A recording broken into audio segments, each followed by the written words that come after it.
nuko nkiyamagara imbabazi ziwe ziritaba naragira icyo mvuga ziramobera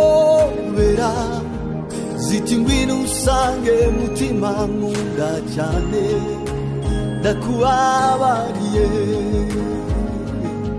ziti ngwino usange mutima nkunda cyane ndakubabariye nakumenyekera ukirusoro ushiriraho nuko ngihamagara imbabazi ziwe ziritaba naragiye icyo mvuga zirampobera ziti ngwino usange mutima nkunda cyane ndakubabariye. Ikaze mu ndirimbo y'umunsi.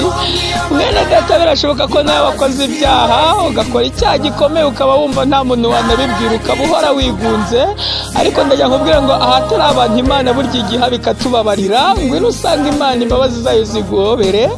Umugabo umwe witwa Efurayimu yigeze gukora icyaha nk'uko nawe byagenze, ariko Imana iravuga ngo mbese Efurayimu si umwana wa nkunda, ngo si umwana ufite igikundiro se, ngo kuko iteka ryose iyo ngize icyo mugaya muvugaho ngo ndushaho kumwibuka, ngo nicyo gituma umutima wanjye umufitiye agahinda, ngo nukuri nzamugirira imbabazi, ngo ni ku Uwiteka avuga. Ndajya kuvuga ngo nawe Uwiteka ashaka kukugirira imbabazi, wiheranwa n'icyaha.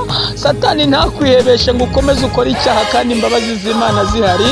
Umuririmbyi yararirimbye 120 mu gushimisha, aravuga ngo Satani yanyibukije gukiranirwa kwanjye, ngashaka kunyihebesha njya ntumbira mu ijuru, ngo nkareba y'umukiza wanjye wabikuyeho byose, ngo kera yarampfiriye kandi nanjye sinzarimbuka ubwo adapfa.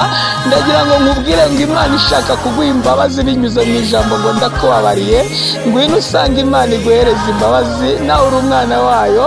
Yesu aguhe umugisha kandi akubabarire. Amen.